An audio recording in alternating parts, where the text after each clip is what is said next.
beautifuls, my name is Jasmina. I haven't made a video in so long. It's been almost a year.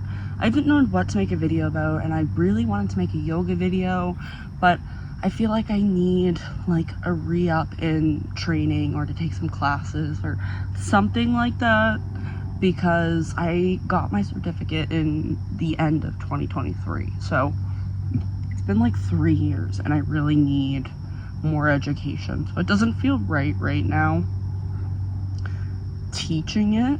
I've been thinking of doing sound baths.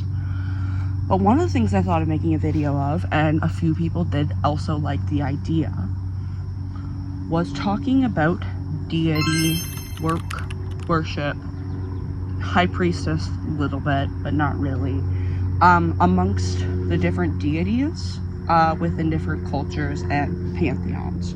So I really wanted to make a video just talking about my experience and sharing some insights and some things I learned.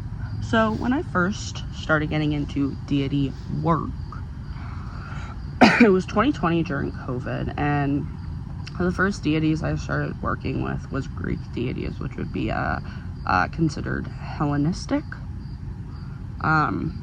deities, or a part of some people practice Hellenistic magic, which is Greek. But I first initially wanted to work with Hera, but I got turned away from Hera. Hera and me aren't meant to work together. The first one deity that I clicked with was Aphrodite. Now, Aphrodite, in my experience, is very talkative. Greek and Roman deities are very talkative, in my opinion. Not all of them, of course. It all depends. But it's a lot easier. I've had to communicate with them and hear them. That just might be a personal experience because it is different for everyone.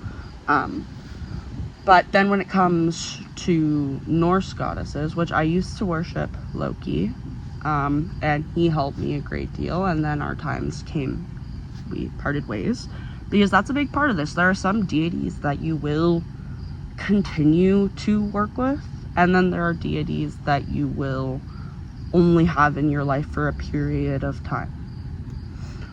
So Loki was a little bit more, he was more talkative in a sense. But at the same time, I noticed Norse deities are a lot more likely to give you experiences to show you. So like Loki, something I've noticed, because also I noticed he's come into my boyfriend's life, is that he brings chaos so you will heal. He holds your hand through it, but he gives you experiences to show you. That's also something I noticed with Hel, who I was working with and I'm still working with. I only work with her. She is more of a mentor, and our relationship is more transactional. But I've noticed with Norse, Greek, and Roman deities, you can have a more transactional work with relationship with them. They are completely fine with that. It's all based off the person, and everyone will develop their own relationship with a deity.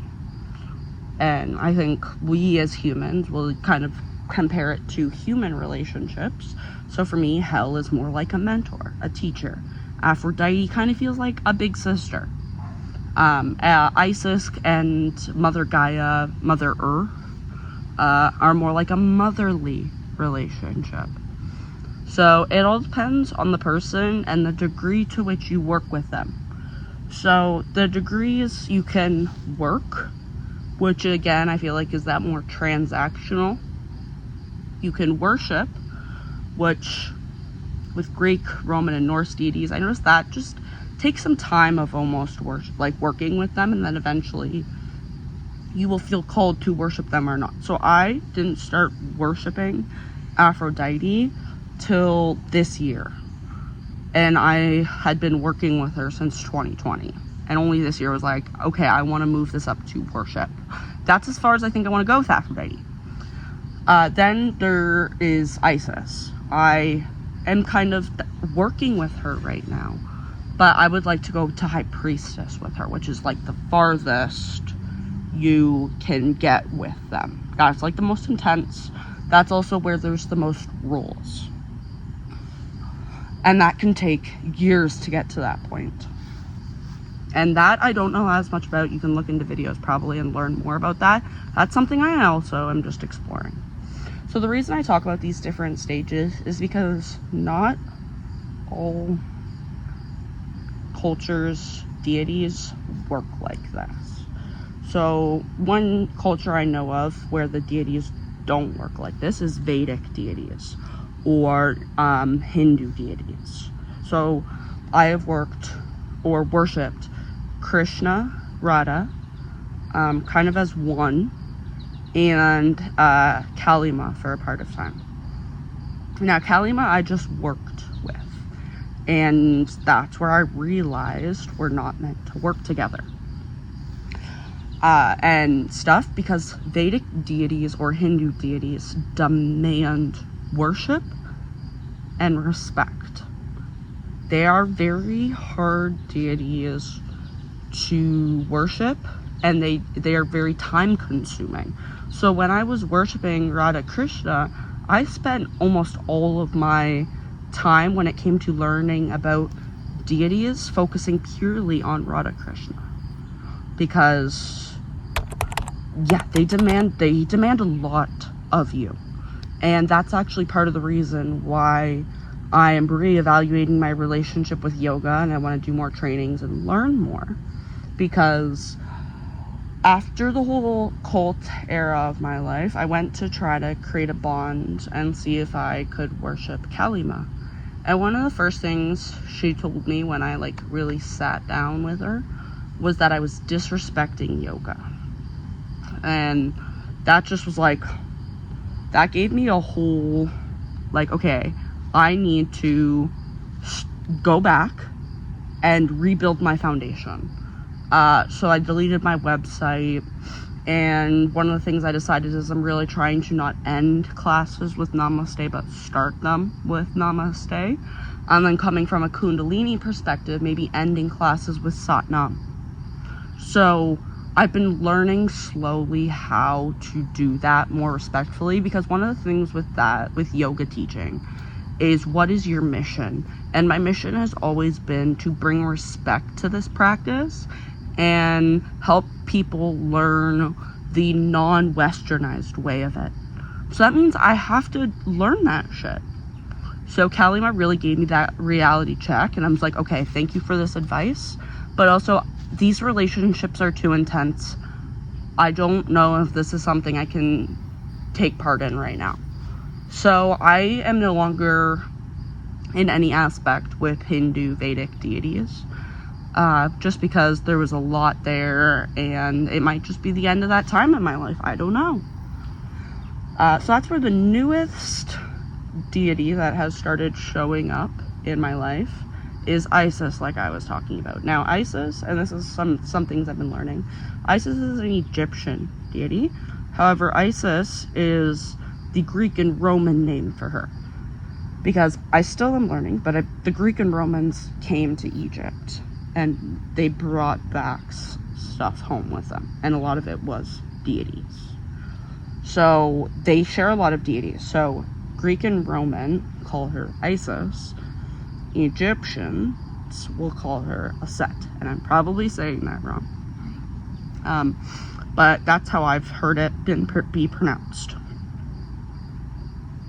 And from my experience with Egyptian deities is, one, they're a lot more intertangled, and when you start getting into connection with one, others will come around, and you how do I, like, I'm in the process of trying to worship Isis. So deities that are around her have actually come to me, and I feel their energy out. So I felt out Thoth's energy. I felt out Newt's energy, Geb's energy. They can be talkative when you develop a relationship like Isis and I have, but when it's just like that, you more so feel their energy. They are a lot more intense, and again, I don't think you are meant to stay working with them.